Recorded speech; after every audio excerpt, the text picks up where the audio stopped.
Welcome back to True Crime XX. Today, we're unraveling some of the most mysterious unsolved cases. Get ready for stories that will keep you on the edge of your seat. Let's dive in. Amanda Everwood, with her chestnut hair and piercing blue eyes, was the epitome of elegance and creativity. Born into a family of artists, her childhood home was filled with the scent of oil paints and the sight of canvases in various stages of completion. Amanda had inherited her mother's talent and her father's determination, quickly making a name for herself as an exceptional landscape artist. Her works were known for their vibrant colors and the way they captured the soul of nature. Richard Everwood, in contrast, came from a lineage of lawyers. The Everwood family was renowned for their legal prowess, with generations serving as judges, attorneys, and legal scholars. Richard was no different. He excelled in law school, graduating top of his class, and quickly climbed the ranks at one of the most prestigious law firms in Belleville. His charm, good looks, and sharp mind made him a formidable attorney and a desirable husband. Amanda and Richard met during their sophomore year of college. It was a classic case of opposites.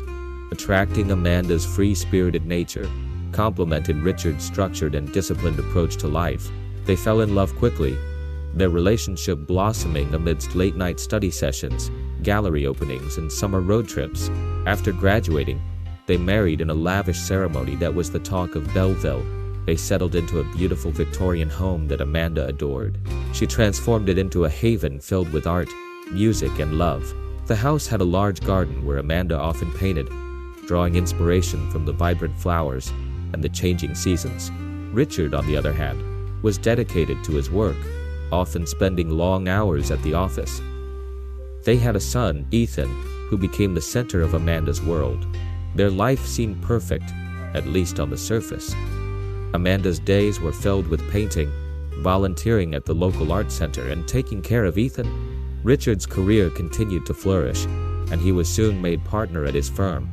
They attended glamorous parties and charity events, where they were often the center of attention. However, as the years went by, Amanda noticed subtle changes in Richard. He became more distant, often coming home late and leaving early in the morning. The once warm and affectionate man she married was now cold and preoccupied. Amanda tried to ignore these changes, attributing them to the stress of his demanding job. However, the gnawing suspicion in the back of her mind grew stronger with each passing day. Carla Monroe entered their lives when Richard hired her as his personal secretary. Carla was stunning, with her dark, cascading hair, sharp features, and an aura of confidence that turned heads wherever she went. She was efficient, intelligent, and seemed to understand Richard in a way that Amanda no longer could. It wasn't long before Amanda's suspicions turned towards Carla. One evening, Amanda decided to confront Richard.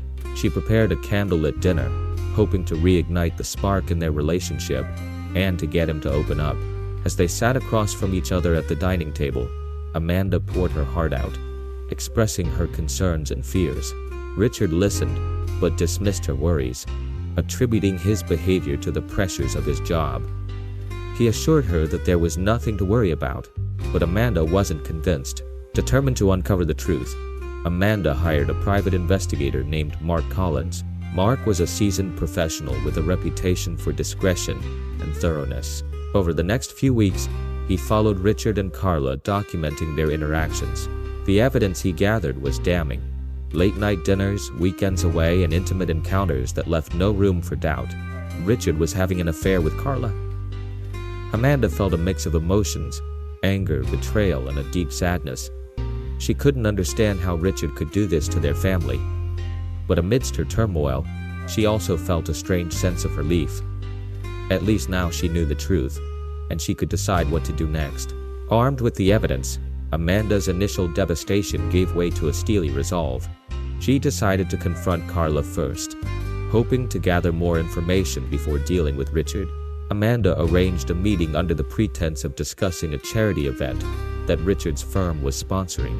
Carla, unaware of Amanda's true intentions, agreed to meet at a chic downtown cafe. The cafe was a cozy, intimate space with soft lighting and plush seating. Amanda arrived early, choosing a secluded corner table where they could talk privately.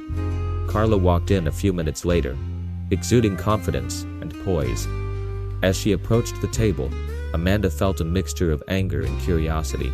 Carla greeted Amanda warmly and commented on how beautiful the cafe was. Amanda, hiding her true feelings, replied politely and steered the conversation towards Richard. She mentioned how Richard had been spending a lot of time at the office and asked how he was handling the workload. Carla responded that Richard was incredibly dedicated and that the cases he was working on required a lot of his time and attention. Amanda then leaned in and, in a low voice, told Carla that she knew about the affair. Carla's face paled and she opened her mouth to speak, but Amanda stopped her, saying she wasn't there to accuse or blame her. Amanda just wanted to understand why it happened. Carla, with tears in her eyes, explained that it started a few years ago when Richard was going through a rough patch at work. They began spending more time together, and one thing led to another. As Carla spoke, Amanda felt a strange sense of empathy. She could see the pain in Carla's eyes, a reflection of her own turmoil.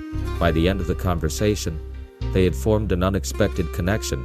Amanda was captivated by Carla's intelligence and charisma, while Carla found solace in Amanda's understanding and compassion. In the weeks that followed, Amanda and Carla continued to meet in secret. What had started as a confrontation evolved into a complex relationship. Their meetings became more frequent, and their bond deepened.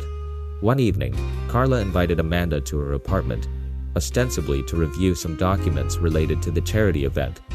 The apartment was a stylish modern space, with floor-to-ceiling windows offering a stunning view of the city. As they sat on the couch, sipping wine and talking, the tension between them grew palpable. Carla set her glass down and looked into Amanda's eyes, saying that she had developed feelings for her. Amanda's heart raced. She had felt the same way, but had been too afraid to admit it. She confessed that she felt the same way. Their lips met in a passionate kiss, and that night, they crossed the line from emotional connection to physical intimacy. The affair was intense, a whirlwind of stolen moments and secret rendezvous.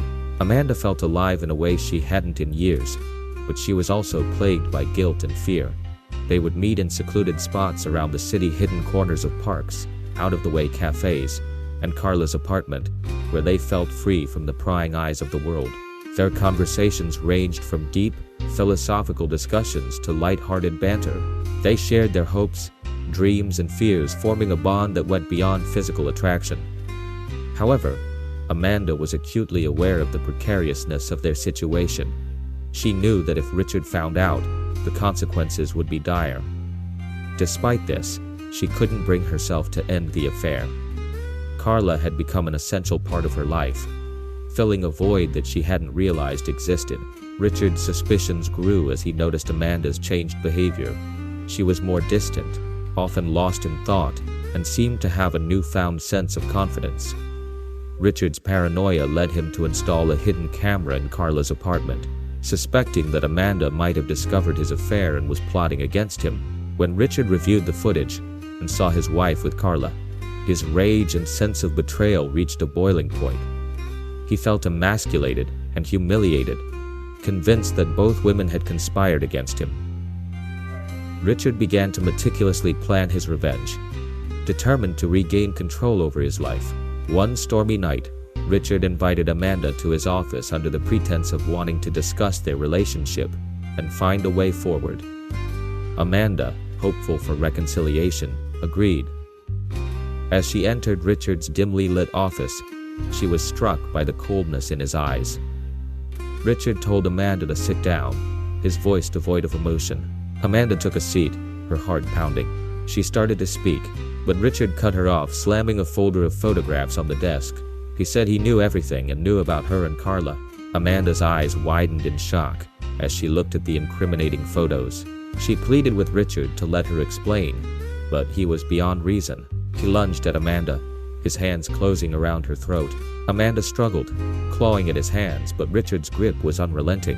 Her vision darkened, and within moments she was gone. Richard stood over Amanda's lifeless body, his mind a whirlwind of rage and confusion. He knew he had to act quickly to cover his tracks.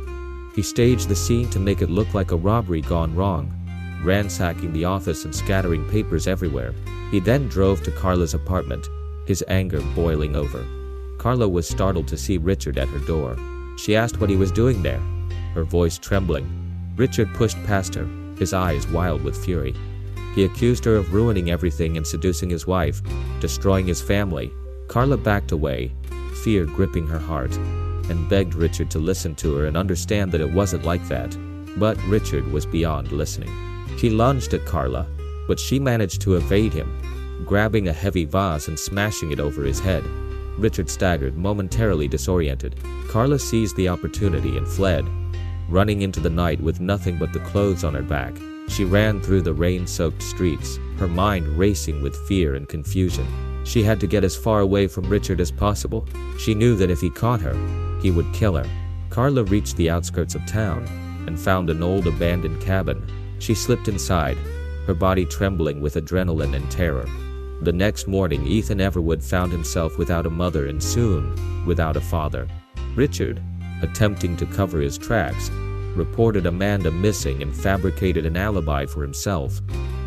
However, the police quickly uncovered inconsistencies in his story. Amanda's body was discovered in Richard's office, and forensic evidence, along with Richard's erratic behavior, pointed to his guilt. He was arrested and later convicted of Amanda's murder, sentenced to life in prison without parole. Carla, meanwhile, had vanished without a trace. Her car was found abandoned at a rest stop, miles away from Belleville. There were rumors that she had fled the country, but no concrete evidence ever emerged. Some speculated she had started a new life under an assumed identity. Carla's disappearance puzzled many. Growing up in a household marked by religious fervor and violence, Carla had endured years of suppression and fear. Fleeing wasn't just an escape, it was a lifeline to freedom. She feared the repercussions of being discovered by her family, knowing all too well the horrors they could unleash upon her, driving her to vanish without a trace, leaving behind a life of oppression for one of uncertain liberty. Ethan, now orphaned, was taken in by Amanda's sister Lydia, who raised him with love and care. The Everwood home, once filled with laughter and love, stood silent, a stark reminder of the tragic events that had unfolded. Lydia did her best to create a stable environment for Ethan, but the shadow of his parents' tragedy loomed large over his childhood. She often wondered what kind of man Ethan would grow up to be, carrying the weight of such a dark legacy. Carla's escape was not without difficulty. She knew she had to leave Belleville and disappear completely. She had some cash saved up and used it to buy a bus ticket to the nearest big city. From there, she moved from place to place, using different names and taking on various odd jobs to survive. Her once confident and poised demeanor was replaced by constant anxiety and fear of being recognized. Carla found temporary solace in small towns, where she could blend into the background.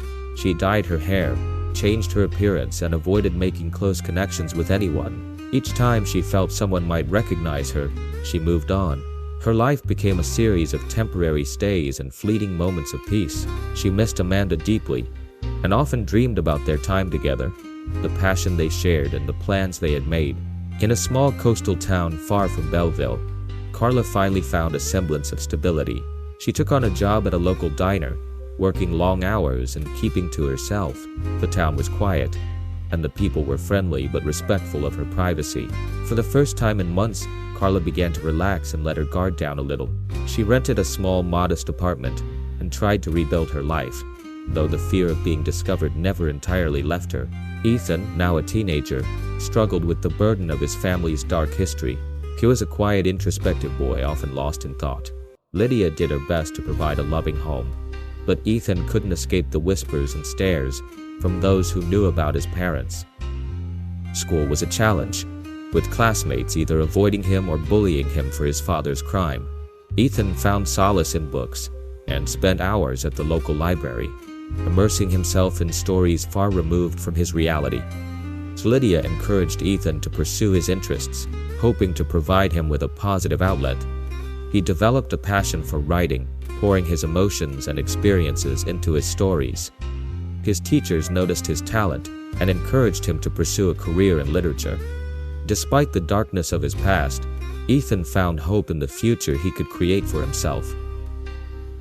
One day, while browsing through old family photo albums, Ethan came across a photograph of his parents during happier times. They looked so in love, so full of life. He wondered how everything had gone so wrong. Determined to understand, Ethan began to dig deeper into his family's history. He read old newspaper articles, interviewed people who had known his parents, and pieced together the story of their lives. Ethan's investigation led him to discover the affair between his father and Carla. He was shocked and saddened by the betrayal, but he also felt a strange connection to Carla. He wondered what had happened to her after that fateful night. His search for answers led him to contact Mark Collins, the private investigator Amanda had hired. Mark, now retired, was hesitant to reopen old wounds but was moved by Ethan's determination. Mark shared with Ethan the details of his investigation, the evidence he had gathered, and the events that had transpired. Ethan learned about the confrontation between his mother and Carla, their subsequent affair, and the night his mother was murdered. Ethan felt a mix of emotions, anger, sadness, and a deep need for closure. Determined to find Carla, Ethan followed the trail she had left behind.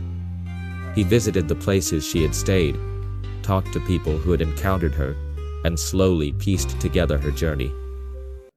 The trail eventually led him to the small coastal town where Carla was now living. Carla was working her usual shift at the diner when Ethan walked in. She didn't recognize him at first, but as he approached her, she saw a familiar sadness in his eyes. Ethan introduced himself, explaining that he was Amanda and Richard's son. Carla was stunned and filled with a mixture of fear and hope.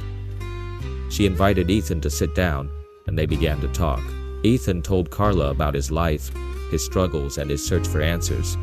Carla, in turn, shared her story, her escape, and her attempts to rebuild her life.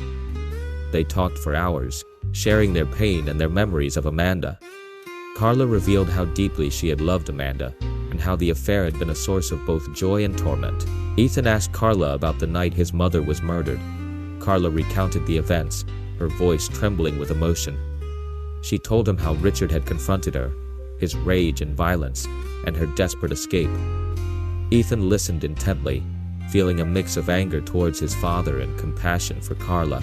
Ethan decided to stay in the coastal town for a while, to get to know Carla better, and to find some closure for himself. They spent a lot of time together, talking about Amanda, sharing stories, and helping each other heal. Carla found comfort in Ethan's presence, and Ethan felt a sense of connection and understanding that he had never felt before. As time went on, Ethan and Carla's relationship grew stronger. They became a support system for each other, helping to heal the wounds of the past. Ethan continued to write, inspired by the stories Carla had shared and the strength he saw in her. Carla found a new sense of purpose, helping Ethan in finding a way to move forward with her life. Years passed, and Ethan published his first novel, a fictionalized account of his family's story. The book received critical acclaim, and Ethan was praised for his emotional depth and storytelling ability. He dedicated the book to his mother, Amanda, and to Carla, who had shown him the importance of understanding and forgiveness. Carla, meanwhile, continued to live in the coastal town, finding peace and stability. She stayed in touch with Ethan, visiting him often and watching him grow into a successful writer. She found solace in the fact that she had been able to help Ethan find closure, and that they had both found a way to move forward. The Everwood murders became a notorious case in Belleville, a cautionary tale of deceit, betrayal, and the devastating consequences of hidden passions. Amanda's art gained a lot of fame, her landscapes now imbued with a haunting beauty that drew admirers from afar. Richard's name, once respected, became synonymous with tragedy and madness. Years later, the town still whispered about Carla Monroe, the enigmatic secretary who disappeared into the night. Her fate remained one of Belleville's greatest mysteries, a lingering shadow over the tragic tale of the Everwood family. Ethan grew up carrying the weight of his parents' legacy, determined to forge a different path and break free from the cycle of betrayal and violence. In the end, the story of the Everwood murders served as a stark reminder of the fragility of human relationships and the devastating consequences of secrets and lies. It was a tale that would be told for generations, a dark chapter in the history of Belleville that would never be forgotten. Ethan continued to write, his works often exploring themes of love, betrayal, and redemption. His novels resonated with readers, many of whom were unaware of the true story behind his words. Despite the darkness of his past, Ethan found a way to turn his pain into art, creating something beautiful from the ashes of his family's tragedy. In the end, the Everwood murders were more than just a crime. They were a story of love, loss, and the enduring power of forgiveness. The lives of those involved were forever changed, but they found a way to move forward, to find peace, and create something new from the ruins of their past.